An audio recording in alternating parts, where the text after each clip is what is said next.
First off, we have a story from Eureka, California, where Officer David Chavez stumbled into a night that turned his whole world upside down. This isn't your regular 9 to 5 cop tale. It's the kind of story that will have you sitting on the edge of your seat, eyes wide and heart thumping. You see, David thought he knew his town, in the surrounding area like the back of his hand.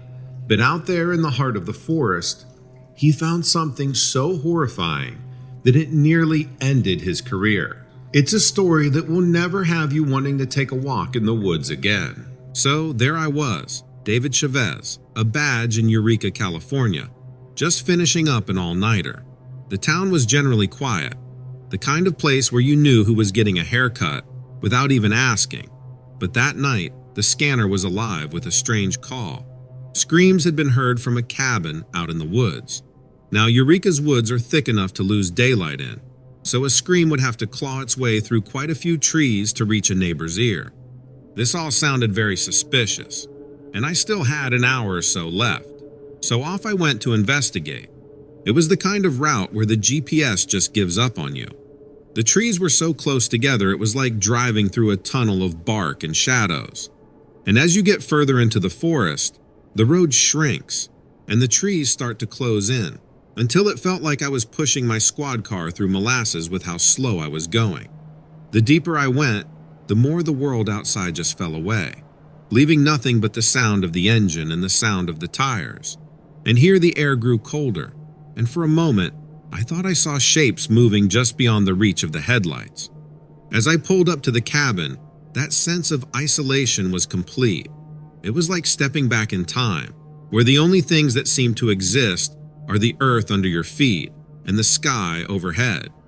I got out of my vehicle and stood there looking around, assessing the situation and trying to get a good understanding of what I might be up against. That's when the silence of the forest was shattered by a scream, so human it stopped me cold. It's one thing to hear about it over the radio. It's another thing entirely to feel it in your bones. I spun around, but there wasn't a soul in sight. That's when I looked toward the cabin and noticed that the front door was swinging like someone had just run through it so fast they didn't have time to close it. Of course, I made my way up onto the porch and called out to see who might be in there. No answer, and so I slowly pushed the door all the way open and stepped inside. Inside, the cabin was completely empty. Dust danced in the beams of my flashlight, and every corner told me no one had been there for a good while. But then, cutting through the silence, a scream sharp and so human, it made the hairs on my neck stand up. But it wasn't from inside. It was coming from deeper in the woods. I followed the sound even though my mind knew this could possibly turn out to be a really bad situation. The forest had a way of playing tricks on you, making you see and hear things that weren't there. But this wasn't that. The screams had a pattern, like words being repeated, but not quite words that I could understand. It was dark, real dark, and the only thing I could think of was how the darkness felt alive. Then I saw it. My brain took longer than I would have liked to make sense of what I was looking at. It was perched, limbs too long for its body, fingers ending in what looked like more joints than should be possible. Its skin was like the bark of a redwood, cracked and ancient. But the face, that's what got me. It was almost human, but the eyes were deep and empty, like looking into the forest at night. And it was mimicking the screams, playing them back like a twisted parrot. It would tilt its head, and a new scream would come out, each one as terrifying as the last. I stood there just staring at it, not sure if I should run or if it was already too late. It didn't seem to want me, though. It was practicing, trying on the screams like someone trying on clothes. I backed away slowly, every instinct telling me not to make a sound and interrupt whatever it was doing. I got back to the car and radioed in to say all was secure and that I'd give my full report back at the station, my voice sounding like it belonged to someone else. I didn't know how to explain what I saw without sounding like I'd lost my mind. I left the forest wrestling with how to report this encounter. Do I tell the truth about what I saw, or just say I found nothing? Ends up, I followed up with the neighbors saying it was probably just an animal and explaining to them that sometimes a fox can sound like a woman's scream. But the look in their eyes told me they knew the difference between a beast and a scream that's all too human. I even wondered if they knew more than they were letting on. I finally went home that morning with the sunrise, and the next day, I just continued on with my duties as if nothing happened. Let me tell you about Tom. His story is a curveball that you may or may not relate to. He was living in New York City, and he was a real hotshot in advertising. Then one day, he got a huge shocker and ended up in the hospital due to stress. He's lying there in the hospital room, and it's like he's seeing clearly for the first time. Said he realized that his life was all fluff and no substance whatsoever. So he quits, just like that. Packs up his fancy suits, leaves his corner office, and swaps it all for hiking boots in the Great Smoky Mountains. He got himself a job as a park ranger there. Crazy story, right? But he loves it. Tom says there's something about the trees and the quiet that feels more real than anything he ever experienced in the city. Now he spends his days telling stories about the old folklore and making sure the bears don't get too friendly. He traded skyscrapers for the mountains, and he's never looked back, not even once. Tom's days naturally connected with the Smokies right away, just as if he was part of the mountain mist that rolled over the peaks every morning. Over the years, he'd walked the trails so many times. The crunch of the underbrush was like a second language to him, one that told him exactly which small creatures were scurrying for cover as he walked by. Yet, that evening, the forest was putting out sounds that he couldn't quite recognize. He was making his rounds, checking the campsites as dusk started to fall. The job was second nature to him, a routine that seldom presented surprises. Campers would often try to catch his eye, eager to exchange pleasantries, or lure him into sharing a tale or two of what they had encountered, or asking Tom what he thought of something, or where the best hiking paths were. Tom had a story for everyone, but he never believed the stories of unknown creatures that people would worry about. Soon into his rounds that night, the first rustle came from a cluster of bushes to his right. Tom paused, his hand instinctively going to the flashlight at his belt. Bears were common enough, and he was well versed in the protocol. Make noise, make yourself big, avoid a confrontation. Yet, as he stood there, waiting for the shuffling to reveal a black snout or the glint of curious eyes, there was a silence that felt like it lasted an eternity. Then, it moved, not with the lumbering, noisy effort of a bear, but with a hush of leaves that sent a shiver down Tom's spine. He flicked on his flashlight, the beam cutting through the twilight like a signal flare. What he saw in that moment was etched into his memory, like the grooves in the bark of the ancient trees surrounding him. It was large, much larger than any bear he'd come across, with matted fur that seemed to absorb the light rather than reflect it. Its eyes, a piercing silver, met his gaze, and in them, Tom saw a depth of understanding, an intelligence that rooted him to the spot. It stood on two legs, towering over him, its chest rising and falling with slow, deliberate breaths. Then, the creature stepped back, melting into the thickets as though it had become one with the surrounding foliage. Tom was left with the sounds of the forest. He blinked, wondering if the dimming day had played tricks on his eyes. But no, the forest was too quiet. The usual sounds of nocturnal life stilled, as if in respect of the being that had just passed through. Tom realized he hadn't drawn a breath since the creature appeared, and now his lungs demanded air in heaving gasps. He made his way back to the ranger station, with legs that felt like they were carved from the gnarled roots of the mountain. The words of his encounter sat on his tongue, heavy as stones in a riverbed. How could he tell this story? Would they think he'd finally inhaled too many campfire tales and let his imagination run wild in the solitude of the woods? No, this story was different. It wasn't a tale woven to entertain or to teach a moral wrapped in the cloak of a bedtime fable. This was real as the dirt beneath his feet and the stars that were now peeking through the fabric of the night sky. Tom understood, perhaps for the first time, the weight of a story that isn't sure if it wants to be told, of a truth that might unravel the stitches of the world you thought you knew. He could share this, cast it into the sea of stories that flowed around the campfires, and let it become just another legend of the Smokies. Or he could keep it close, a secret communion between him and the woods.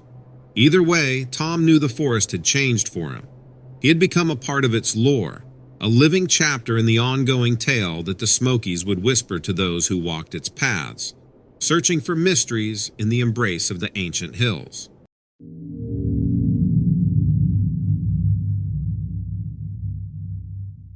It was the kind of summer in Banff National Park where the days were slow and steady and blending into one another, each so similar to the last that everything was starting to feel routine. It was 1995, and Jack, a ranger at the park, with a wiry frame and eyes that missed nothing, was looking for something to spark some excitement. He was hoping to get his patrols switched up to an area new to him, an area in more of a remote part of the park. He'd taken up the role of a ranger out of a love for the stillness of the forest and a need to be away from the ordinary. The backcountry trails were his sanctuary, a place where things changed all the time, and he didn't know what would be around the next corner. Eventually that summer, something shifted, and the sanctuary began to whisper secrets. It started subtly enough. On his rounds, he started to notice marks on the trees, not the usual territorial scratches left by bears, but something else, something deliberate. They were too uniform, too rhythmic, as if conveying a message. If only he could figure it out. Jack pondered over these curious symbols, tracing his fingers over the grooves, feeling the roughness of the bark. The night in question brought with it a chill that seemed out of place in the heart of summer. Jack sat in his cabin, poring over old books and maps by the light of a flickering lantern, trying to find any mention of the marks. The only sound was the soft ticking of an old clock, until a howl shattered the silence. It was a sound that seemed to come from another world, deep and resonant, unlike any animal Jack knew. It was a sound that seeped into his bones. The next day, under a gray sky, Jack set out to patrol the trails, his mind replaying the howl. It was as if the forest knew something was wrong because the usual chatter of wildlife was eerily absent. He walked, his steps measured and purposeful, though he could not shake the feeling of being watched. But no matter how many times he spun around quickly, trying to find a culprit, he found nothing. He spent hours patrolling and looking around, trying to find anything out of place or that needed his attention. He even took to using his binoculars to see if he could find anything wrong off in the distance. That's when he saw it. Up on a ridge, a figure stood in stark contrast against the sky. Tall and upright, it was motionless, silhouetted like a watchtower looking over the land. Its fur, visible even from a distance, bristled in the wind, and for a moment, Jack convinced himself it was just a bear or a large dog. But then it moved with a disturbingly human-like gait, pausing to scan the horizon. Jack edged closer, heart thudding with a mix of fear and curiosity, and he could now see the creature in astonishing clarity. Its fur was strands of deep brown intertwined with flecks of black and gray, thick and matted as if it had lived a hard life. The fur seemed to ripple with every movement. Muscles rolled beneath the pelt when it moved. It had powerful limbs ending in hands or paws that blurred the line between man and beast. Each finger tipped with a nail that was more akin to a claw, honed by survival, by nights spent in the unforgiving wilderness. The face of the creature was haunting, a look that could only belong to the infamous Sasquatch creature of legend. Its eyes were deep set, reflecting a wisdom that came from a lifetime spent in the woods. Those eyes, an intense shade of amber, flickered with a crystal-clear sharpness. The brow was pronounced, shadowing the eyes, while the jaw was set strong, covered in a thicker patch of fur that hinted at an ability to endure the harshest of winters. The nose was broad and flat, flaring slightly as it took in the sense of its domain, and its mouth, though obscured by the overgrowth of hair, seemed capable of articulating sounds far beyond the range of any known wildlife. The Sasquatch's head sat atop a neck that was almost non-existent, giving it a stoic and formidable presence. It stood there, a creature of myth right there in the flesh. And in that moment, Jack knew he was witnessing a living legend, a being as much a part of the land as the rocks and rivers. This was no fleeting glimpse into the paranormal. It was a profound encounter with a being that defied explanation, a reminder of how vast and full of wonder the world truly was. The creature's gaze met Jack's, and in that instant, the ranger felt a strong and uncontrollable fear clutch at his chest.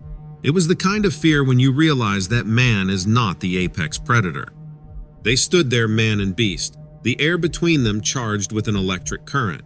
Then, with a snarl that seemed to twist the very air, the creature lunged. Jack stumbled back, his heart pounding. He watched in horror as the creature moved with a predatory grace, its limbs contorting in ways that seemed to defy nature. The encounter was brief, a mere handful of seconds, but it felt like an eternity to Jack. The creature leapt past him without touching him, disappearing into the forest, leaving behind a trail of disturbed leaves and a ranger whose view of the world had been irrevocably changed. Jack returned to town with a story no one would believe, a tale of a creature that walked like a man but was as wild as the park. It was a tale that would follow him, a memory now etched into his being. And while life in the park returned to its sleepy rhythm, Jack knew that somewhere out there, the creature roamed free, guarding secrets that man was not meant to know. It was an experience that would stay with him forever, and a story that would sometimes drift through his dreams, but still as elusive as the howl that had first shattered the stillness of his backcountry haven. He's keeping his eyes peeled, but as of yet, nothing.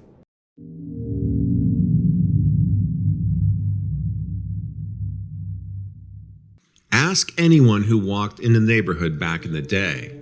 We all knew about that cat lady. I'm going to keep her name and address out of this story, but you can imagine the kind of person I'm talking about pretty easily. Middle child, grew up alone, never really settled down. Hair got gray and the cats moved in. You can imagine the house too. Cleaned once a year and only in the spring. Run by a feline matriarchy the rest of the time. Ask anyone who walked in the neighborhood back in the day. No one knew what happened to the cat lady. No one wanted to talk about it anyway. And I guess no one in their right mind would really want to talk about it. Maybe that's the real point of this story. Maybe I'm not in my right mind anymore. It was years ago now, a whole generation ago practically. I was driving the neighborhood alone in my patrol car. It was a quiet area. I was real grateful for that throughout my career. Never fired my weapon. I was grateful for that too. But if we're talking about the cat lady, we're talking about the time I came closest to pulling the trigger. No one had seen her in a while. They'd only seen her cats, split into two brooding factions amidst her unexplained disappearance. Half of them scratched at her front door, seeking a dim reprieve from the scalding summer heat. The other half stared out from her windows, wide-eyed and meowing at anyone who stopped to listen. It was probably the cats that made the neighbors so nervous. Those cats were the whole reason I even got the call for the wellness check. Now you get it, don't you? I'm uniquely qualified to tell this story because I'm the one who found her. There are only a few people who saw what really happened that day. The rest of them are still gainfully employed, and thereby I predict a little more tight-lipped than I've become in my old age. Their careers as paramedics lasted longer than my career as an officer of the law, apparently. Anyway, the visit started routine-like. I knocked, I called out. No response, predictably. I called for medical support. I could already smell the answer to the most important question. What had happened here? I checked tentatively if the door was open. It was. Swung loosely from my hands. I had to lift my feet to clear a path for the tides of cats that ran in and out from the entryway.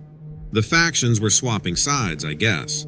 Each one had convinced themselves that the other group had it better. They hadn't yet discovered that in this situation, everyone got the short end of the stick. I called animal control too. Then I went inside. I'd already painted the scene in my mind. I'd find the cat lady in her bed, I told myself.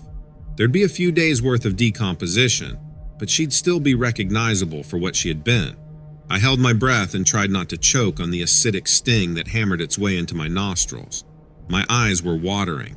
I was already getting nauseous. I called out again just in case. When I heard something move, something heavier than a cat, I stopped.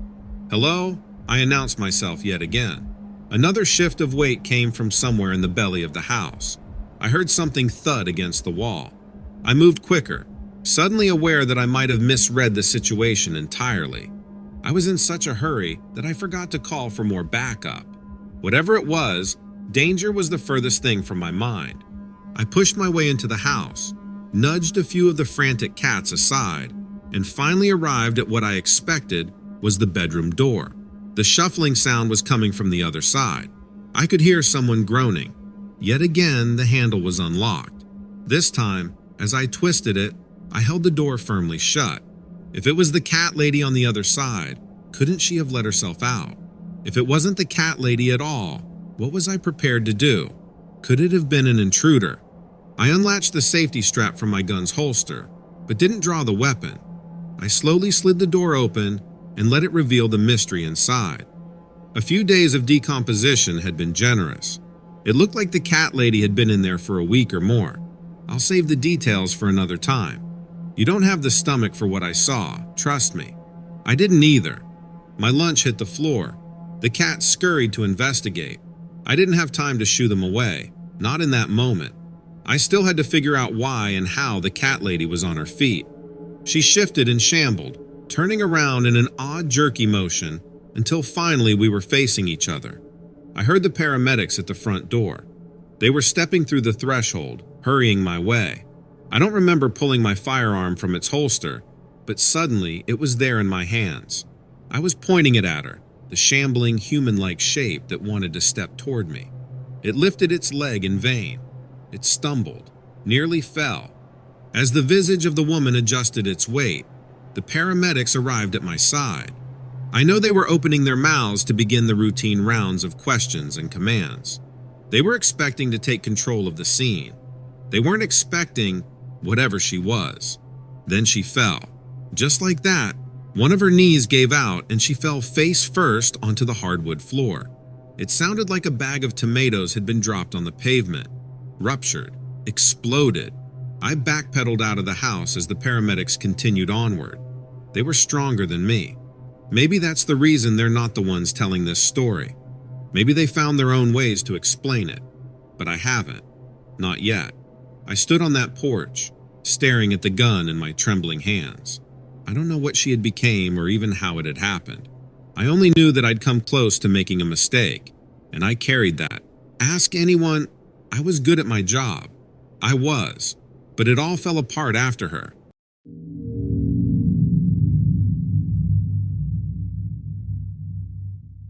Some stories about my time in Iraq can only be told in broad stories.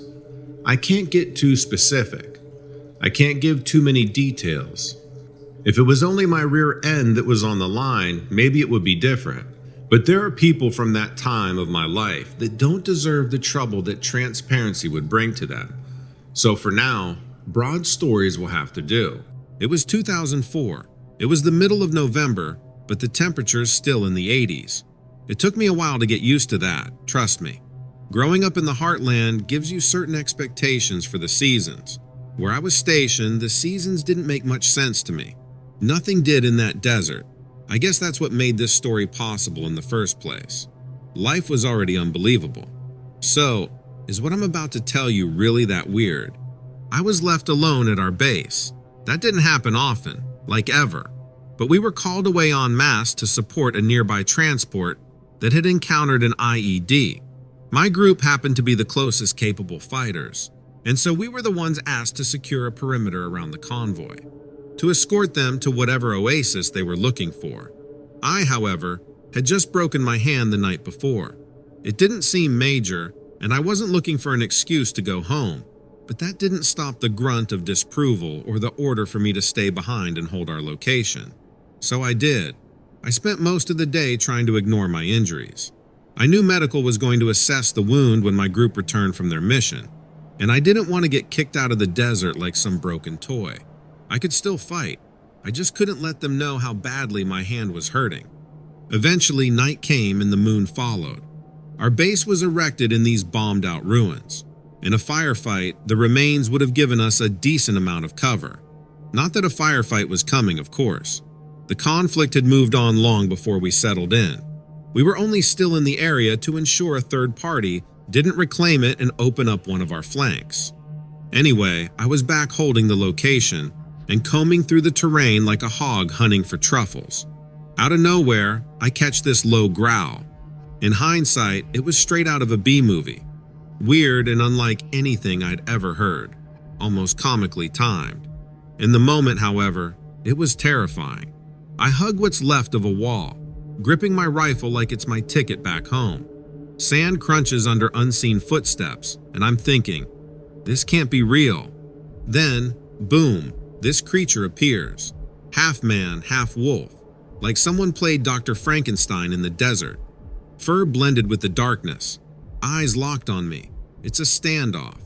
Both me and the creature knows what comes next. I know I can't afford to be slow on the draw. I start shooting and this thing's dodging bullets, like it's been trained by the government, and it's circling me like I'm its next meal ticket. The howls kick in, echoing through the ruins, and I'm stuck in a showdown with what looks like a freaking wolf man. It's like the desert threw me some supernatural being to keep things interesting. Just my luck, right? I'm pulling the trigger and shooting at shadows. The monster's a blur, disappearing and reappearing like a ghost. I'm questioning my sanity. Is this some PTSD-induced hallucination or a legit desert monster? The wolfman creature locks eyes with me again, and I swear it knows more about this crazy world than I do. Then it pounces, and I'm backpedaling like a scared cat, firing off rounds like my life depends on it. 'Cause, well, it does. Wolfman circling again. I don't know how I kept missing, you know? It was like the thing had plot armor. It was just meant to survive. Something in the fabric of this world was willing it to survive, willing my bullets to hit nothing but stone and sand. And just like that, it vanishes into thin air, leaving me standing there, rifle in hand, feeling like I just survived a bad acid trip. I shake off the weirdness and try to resume patrol. That's what you do when things get weird, right?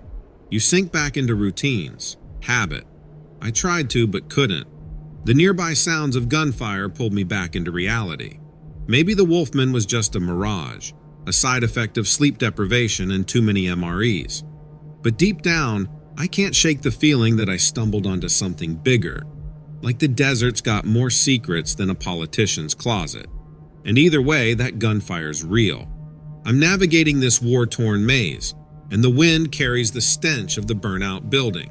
I push forward, wondering if the wolfman was just the tip of the iceberg. And then, the distant gunfire turns into a full-blown battle. I follow the chaos like a moth to a flame. 'Cause who needs self-preservation, right? That's the first thing they drill out of you.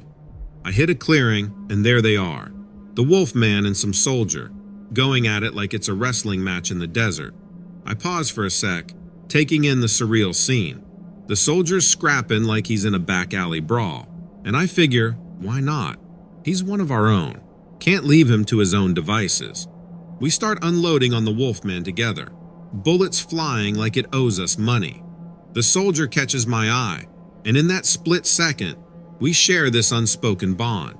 Yeah, we're dealing with some kind of freak show, but we got each other's backs.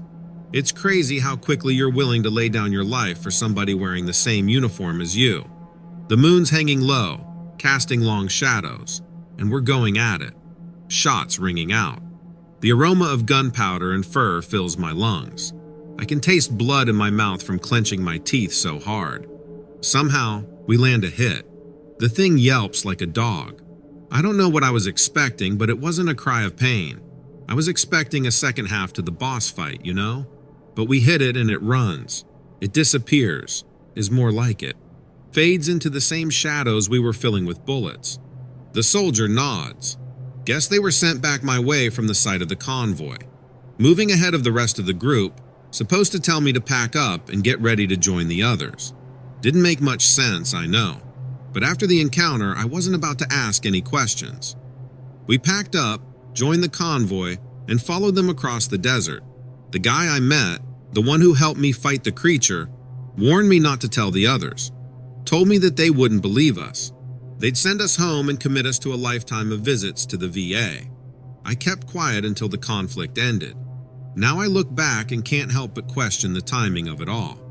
The convoy gets stranded on the same night that I encountered the beast. This lone soldier just happens upon me in the middle of that fight, and we're ordered to follow them, to abandon our post, to keep them safe, not knowing what they were transporting or why, where they were going, or what they would be doing there. But those questions don't fit in with the broad stories, do they? This is where the story has to end, because my life depends on that.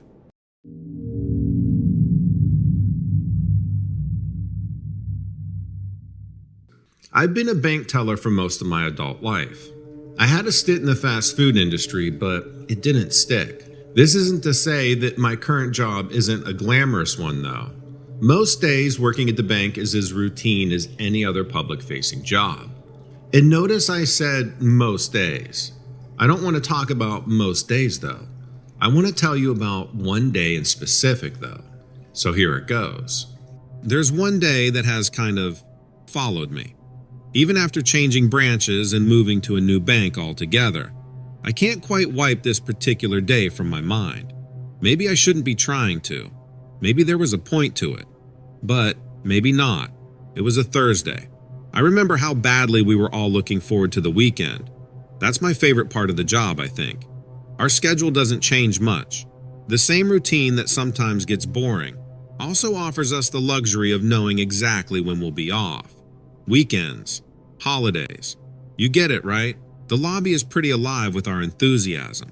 We haven't seen many clients, aside from one or two local businesses coming in to make their regular deposits. Slow days are usually our favorite. You spend Monday through Friday with the same crowd, and you can't help but feel like family. The youngest family member, or in this case, the newest member of the branch, is often the one who gets stuck with the random walk-ins. You might be able to guess it. On this specific Thursday, I drew the unlucky short straw. I was the person behind the desk when the man in the black hat walked in. It was midsummer. I didn't think anything of how ill-fitted his suit was, or how wide that aforementioned hat seemed to be. Maybe he had a job interview, I thought. He was borrowing a suit from one of his uncles. Maybe he even got the job, so he needed to come open an account to set up direct deposit. I gave him the usual greeting and smile, waiting for him to approach from the sliding glass doors. When he walked, it was with an almost robotic jerking motion. It was like he had to remember how to move, like the signal between his brain and his body was delayed somehow. His eyes and his expression told me, hello. They told me everything was fine and normal, but he moved like his bones didn't quite line up. I stayed polite. I asked him what sort of business he had with our bank. My eyes briefly dropped to my computer screen as he arrived at the opposite side of the counter. When I looked up and met his gaze, my skin all but crawled off my body. His expression was still fine. It was perfectly normal. If it had been a photograph anyway, it was still. It was perfectly still. His eyes didn't move, not an inch. His smile didn't waver, didn't quiver or shift. His brow stayed high and animated. His pale face might as well have been a mask. When he didn't answer, I repeated my question. He told me he had 4 questions about the bank, and yes, I answered them. 1. What separated us from other local options? 2. How long had we been around? 3. How long had I been working with the company? 4. How was I enjoying it? The questions became more and more personal. Although I could feel the goose flesh popping up on my arms and neck, I couldn't stop myself from answering. I was trapped in that cycle of politeness, and I had been sucked in with the easy first questions. My eyes darted around the lobby, searching for a coworker that might bail me out of the awkward conversation. They saw me. They saw my eyes pleading for help, but they also saw the man in the black hat. They saw the way his jaw moved up and down like it was operated by a lever, like he was a puppet instead of a person. It must have made them sick, sicker even than I was feeling. They all turned away. Some of them headed for the break room, others for the restroom or the offices. That was the final thing he said to me. He thanked me for answering his questions and said that he'd be back. He'd be back to open an account with me, he promised. He'd be back because he liked me so much. He liked what I had to say, and he liked the way I said it. When I shook my head and tried to ask a question of my own, the figure turned away. He walked erratically from the counter and headed for the door yet again. I opened my mouth to call after him but stopped. Something about the conversation made me feel violated. It made me feel like I'd been taken advantage of. I had, however briefly, been something for the man to prod and gawk at. That wasn't my job, I didn't appreciate that. But then I saw that he wasn't alone. There was another man outside, standing on the opposite side of the glass doors, looking in with eyes so wide that they looked like circles. He was dressed the same as the man I helped. His smile was the same, sick and plastic. He wasn't watching his friend retreat. He wasn't having a cigarette or pacing the sidewalk, waiting for his companion to return. He was just staring at me. I stared back. Then they were together outside, and the first man slapped the second on his shoulder. They opened their mouths as if to laugh, but I didn't hear anything. I don't think they made a sound, actually. I was mostly relieved that they finally, together, turned their backs on me. I shrank behind the counter as they walked away. I didn't realize it, but I'd been holding my breath. It took me a while to compose myself. I felt jet-lagged or turned around somehow. But they never came back. Or maybe they haven't come back yet. But I would hate to think it's the latter. Like I said, I've changed branches. I've changed companies. I've moved to a new town, and I help an entirely new group of people. But still, I can't help remember. He said he'd be back. The man in the black hat said he liked me. And that, my friends, still haunts my dreams.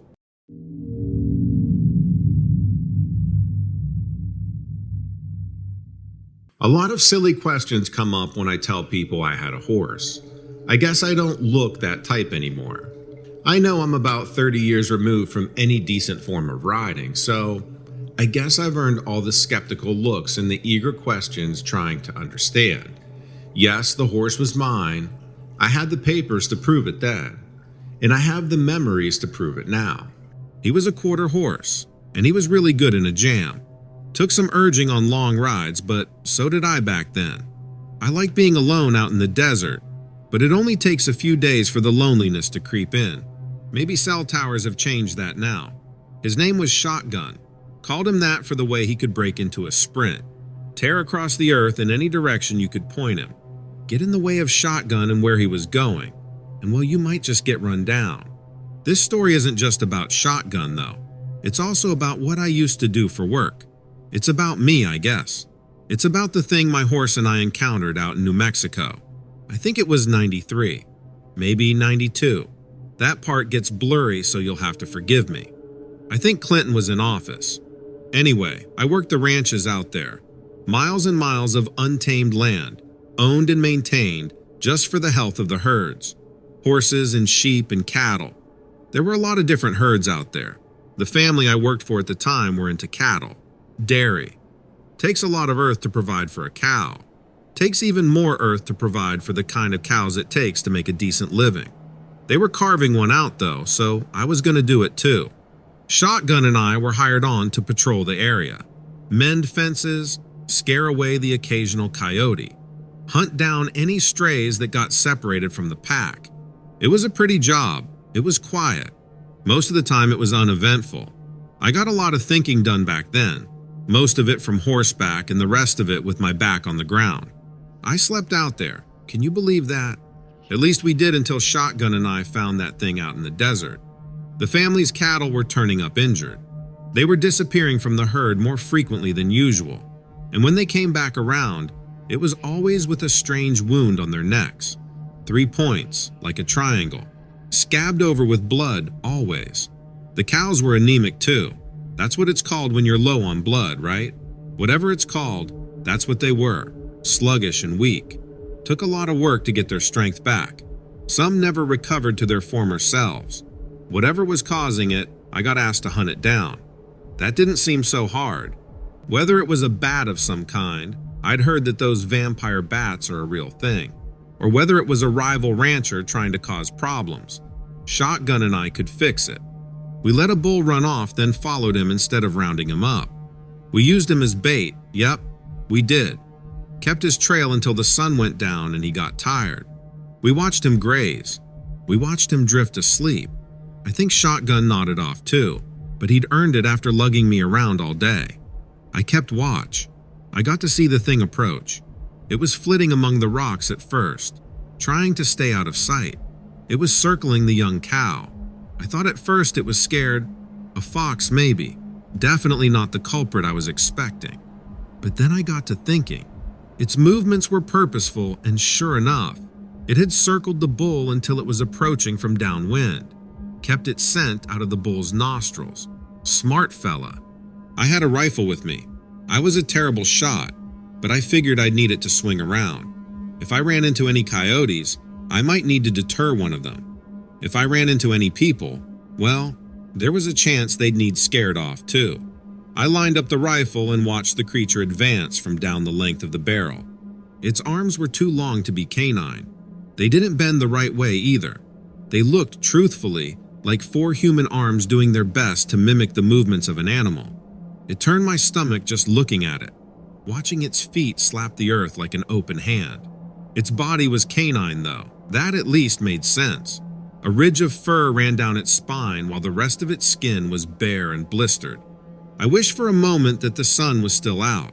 I wished for a better view than what the moon could give me, but then again, maybe the lack of real detail was merciful. Maybe I didn't want to see that creature in all of its glory. It closed in on the bull, and I heard a click echo across the terrain. It was wet and dull like a bone breaking. The thing, I realized, was unhinging its jaw. A long tube-like tongue started to slither out of the creature's gaping mouth. It inched toward the neck of the sleeping bull. I couldn't let it feed. That would defeat the point, wouldn't it? I didn't want to see the thing anymore either. I wanted it dealt with. I wanted it gone. So I pulled the trigger and sunk that bullet into the earth by the monster's feet. It yowled, startled, and cackled in a way that I think hyenas laugh. It searched for me in the darkness. I was too far away for it to spot, thankfully, so I fired again before leaping to my feet. I couldn't stick around. Shotgun was wide awake at this point, and he was ready to go, earning his name, remember? I grabbed his reins and tried to calm him, only briefly looking over my shoulder to make sure the creature had run. It was gone, all right. No sight of the thing at all.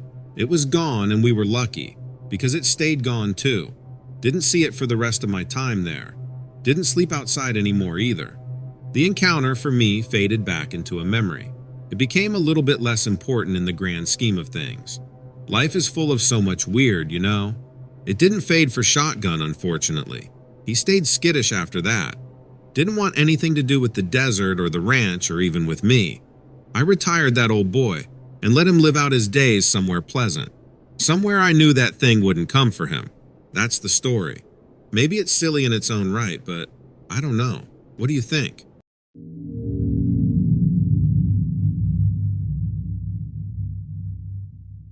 I'm not a believer in any of the hokey stuff. You can send me all of the evidence and theories and unexplained events that you like. I don't bite, never have, and I think for the most part, I never will. I have to leave those words, I think, in there for the most part because I've encountered something really strange. I've seen something that I haven't been able to quite explain or identify.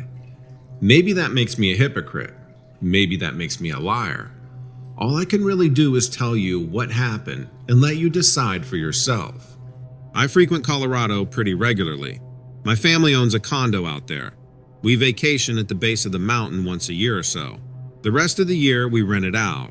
Airbnb has made the whole process pretty easy. Anyway, we used to use that condo for family trips. We all traveled together and went skiing when the weather permitted. As we all grew up and grew distant, we started visiting the condo at different times. It became a little escape for each of us. Whenever the real world got too overwhelming, we could pull the Colorado seal and our vacation would inflate. I was there solo a few years ago now, hiking alone in the snowy season, which wasn't too out of character for me. I stuck to the tourist-friendly trails, even though I felt I'd been there enough to no longer be considered a tourist. The cloud coverage was pretty intense, even though the snowfall was limited. The overcast weather ensured that I had much of the mountain to myself. Humans were few and far between, at least. It got colder and more gray the further you went up, and that just wasn't the experience people were looking for. I was hunting down a bit of peace, I guess. I thought the clear air might clear my mind. That was ridiculous thought in hindsight. I couldn't have been prepared for what I was going to discover. I slipped as I approached the summit, sprained my ankle. Rookie move, I know, but it happens. It wasn't so bad that I was immobile, but I did end up sitting in the snow for a while, trying to rest my leg. 20 minutes, I told myself. 20 minutes of rest and then I'd head back down. I faced the slope of the mountain, overlooked the town. I could even see the building where my condo was located. My car was a little speck in the parking lot. I climbed high enough, I gathered. Even though my ankle was throbbing, I was able to take a deep breath and, sure enough, I felt better. Then something hit the ground beside me, sunk into the snow, leaving a little indentation where it had disappeared and been swiftly reburied. What was that? Before I could look over my shoulder, a white clump crashed into the powdery surface, disappeared like the one before it. Was it a snowball? My siblings and I had teased each other in similar ways. I caught myself laughing under my breath as I turned around. I was already explaining. I thought I was alone up here. I expected to see a family, maybe the kid responsible for tossing snowballs at my back. But no one was there. Hello? My voice drifted across the snow like the breeze. No response came back. Then another icy ball came sailing toward me. I had to duck this one. I hit the ground and gasped, spitting the snow out of my mouth and trying to look up from my newly prone position. Further up the mountain, further up than I could have expected, was a single humanoid shape. It had to have been 60 yards away. It didn't make sense. The gray shape was just standing there. Unless it was a quarterback dressed in Arctic camo, I was looking at someone who was terribly out of place. I warned them to knock it off and pulled myself upright yet again. They weren't throwing things anymore. Now they were moving toward me, running, sprinting. What I had mistaken for gray clothing was swaying each time their feet dug into the ground. It moved like hair. It moved like fur was covering their body from head to toe. And it was. As they closed in on my position, the dim overcast light revealed their expression. They were scowling, lips curled, fangs revealed. Nostrils flared and square-like brow tensed. It wasn't a person at all. It moved like a man, but it was clearly something more primitive. Taller, heavier. I turned and ran. I fell, scrambled, and ran some more. I ignored the burning in my ankle and did my best to plummet down the mountain with some semblance of control. I would have rolled head over heels if it meant escaping that thing. Whatever it was, I knew that it was chasing me. I knew that it wanted me off of the mountain, and I didn't want to imagine what would happen if it finally caught up. How far could it throw me, I wondered. I heard someone shouting and I turned toward the voice. I spotted a pair of snowboarders on a nearby ridge and turned to meet them. I practically collapsed into their arms. When they asked, I pointed. I tried to pick out the shape of the monster in the distance, but it was too hard to see. It was blending in yet again. It had disappeared in the snow, or maybe even turned back. They moved forward to look for it, to explain away my exaggerated claims. I pulled them back. They must have seen the severity in my eyes, because they gave up on tracking down the creature.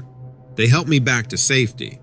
I filed a report and retreated to my condo, equipped with a hot bowl of soup and enough whiskey to make me forget the day. I'm still not a believer, but maybe that's because I don't know what I saw. Until I know what that thing was, how can I know whether or not I believe in it? Maybe it was just a trick of the Colorado snow. But then again, maybe not.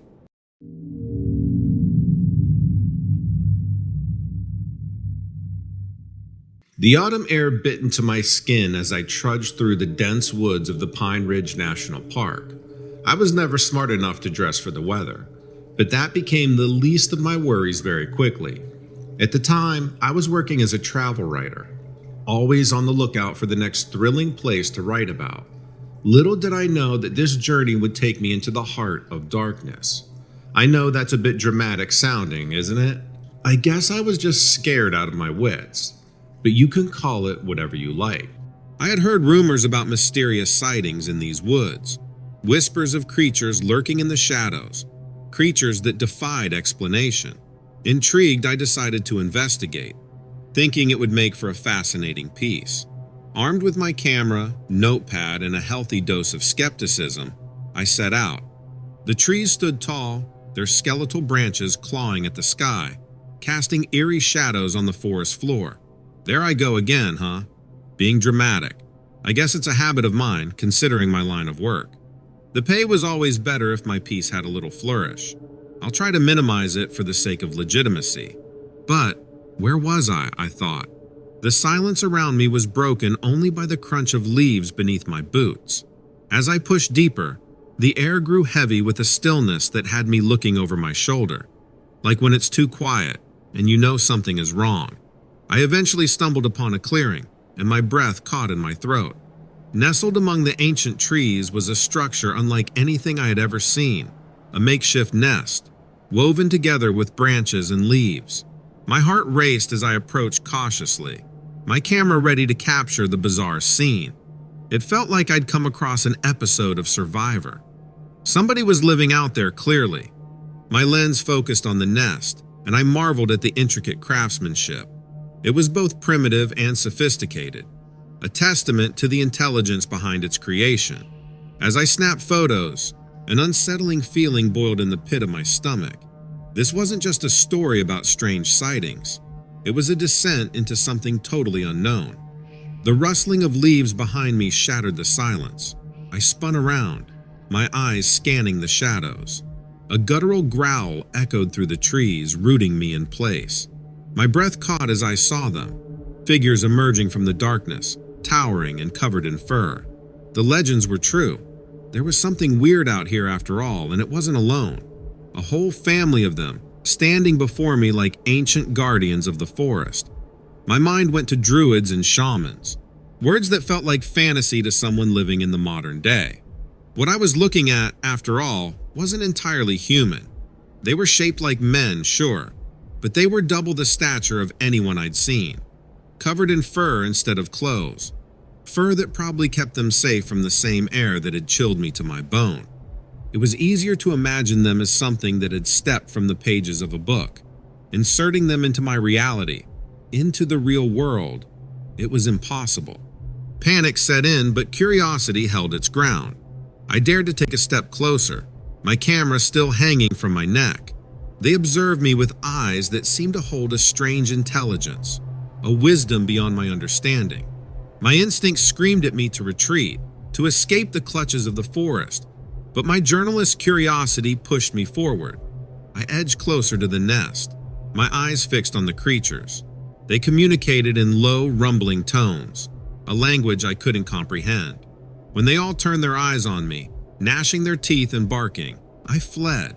I fled without so much as a picture to prove what I'd seen. But I wasn't running home. I was just running. As I delved deeper into the woods, the atmosphere grew more oppressive. The trees seemed to close in around me, their twisted branches forming a claustrophobic canopy. A sudden snap echoed through the silence, and I whipped around to see the creatures advancing towards me. Panic gripped my chest as I turned and sprinted through the maze of trees. The once familiar woods had transformed into a labyrinth of terror. My breath came in ragged gasps as I stumbled over roots and rocks. The creatures pursued me with an otherworldly speed, their guttural growls reverberating through the darkness. I could feel their hot breath on my neck, and terror fueled my desperate escape. The trees blurred around me as I raced towards the edge of the forest. My lungs burned and my legs threatened to give way, but I couldn't stop. The creatures were relentless, shadows in pursuit, closing the gap with each passing moment. Finally, I burst through the trees into the blinding light of civilization, a road. Gasping for air, I glanced back, half expecting the creatures to follow. The forest stood silent, concealing its secrets once more. As I stumbled away from Pine Ridge, I couldn't shake the feeling that I had glimpsed something beyond the realm of human understanding. What had I come across? Was it a loving family out there? or a pack of wild animals? What would they have done if they caught up to me? They were each so massive that it's hard to imagine any type of kindness existing between them and me. It's easier to imagine myself being squished. I survived the encounter, sure, but the chilling memory of those creatures lingered. It was a reminder that in the heart of the wilderness, ancient mysteries still thrived, waiting to be discovered by those brave enough to venture into the unknown. Brave or foolish, maybe. I like to think I would have gone either way, investigated with even more tenacity if I had known what was living in there. But I sure haven't gone back. I learned my lesson. I can write plenty of captivating stories without stepping into the den of another monster.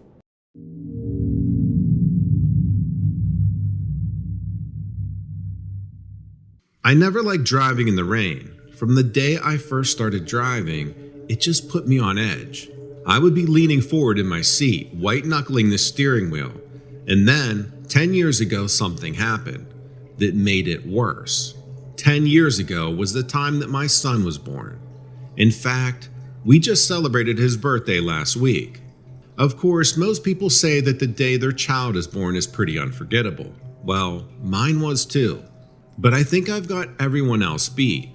I don't think I could ever forget that day at all, even if I wanted to. I certainly don't want to forget it, but the magic of that day wasn't limited to the hospital room. For me, it started on the drive there. The raindrops were like a drumbeat on the windshield urging me on. My thoughts raced too. Living out in the middle of nowhere came with its perks, but that night I felt at odds with the countryside. First of all, the hospital my wife was at was a 30-minute drive. She had gone into labor while at work and had been driven there by a coworker. The relentless rain had transformed the road into a reflective surface. The dim glow of the moon and sharp yellow of my headlights were distorted by the puddles. I kept looking at the clock on the dashboard. Time seemed to be moving slowly and it felt like I'd never get there. The phone buzzed intermittently, messages from my wife becoming increasingly urgent. I could sense her panic through the text messages, wanting me to get there.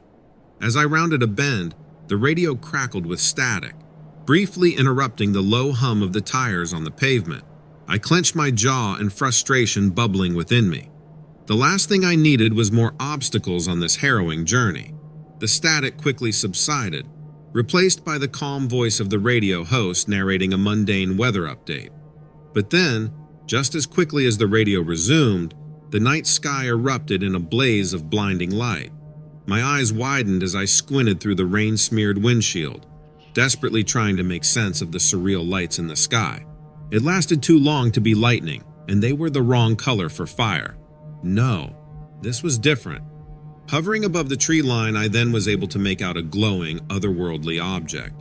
A disc-shaped vehicle of some kind. My heart raced and I questioned my stressed mind, wondering if the night had finally pushed me over the edge. It must have been a hallucination, I thought. The car slowed involuntarily as my eyes remained fixed on the shape in the sky. The once familiar grind of tires against wet asphalt faded into the background as the glowing lights captured my full attention. Then, the car engine died. Fear gripped me. My foot hovered above the brake pedal, and I watched the object as it seemed to dance in the stormy sky. If time was blurry before, it was even worse now. My phone buzzed again, startling me back to the urgency of the moment. My wife's messages pleaded for an update. I shook my head, tearing my gaze away from the metal object, and I refocused on the road ahead. I yelled at myself and turned the key. I prayed aloud, hoping it would start up.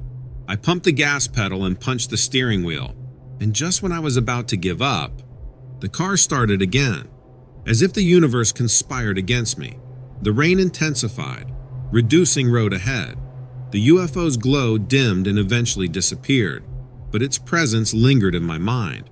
I willed myself to focus and push forward, to overcome the bizarre encounter and reach the hospital before it was too late. The road seemed to be endless at this point. Each mile felt like the last miles of a marathon. Eventually, the hospital signs appeared. I pushed the accelerator to its limit, the engine roaring in protest.